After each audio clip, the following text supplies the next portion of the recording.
মা আছে বাড়িতে, তাই আজকে বিকেলের টিফিনে নিয়ে গেলাম বাজার থেকে চিলি মোমো। মা চিলি মোমো খেতে ভীষণ ভালোবাসে। বিয়ের আগে আমি আর মা দুজন মিলে টুকটুক করে বাজারে গিয়ে এইসব খাবারগুলো খেয়ে আসতাম বা বাড়ির জন্য নিয়ে আসতাম। আর এখন বিয়ের পর মা যখনই আমার কাছে যায়, তখন মনে হয় প্রত্যেক দিন মা যেগুলো ভালোবাসে সেই রান্নাগুলো আমি করে খাওয়াবো, আর না হলে বাজার থেকে কিনে আনবো। টিফিনের চিলি মোমোর পর বানিয়েছিলাম আমার হাতের কোল্ড কফি, যেটাও মা খেতে বড্ড ভালোবাসে। আর রাত্রের ডিনারের জন্য ছিল আমার হাতেরই দই কাজু ডিম। মা ডিম খেতে বড্ড ভালোবাসে, তাই রাতে বানালাম এই সহজ রেসিপিটা।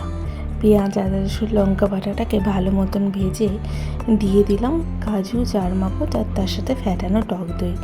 ভালো মতন কষিয়ে আগে থেকে সেদ্ধ করে ভেজে রাখা ডিমটাকে দিয়ে কষা কষা হলে নামিয়ে দিলাম। রাত্রে মা মাখিয়ে দিল ভালো করে তেল।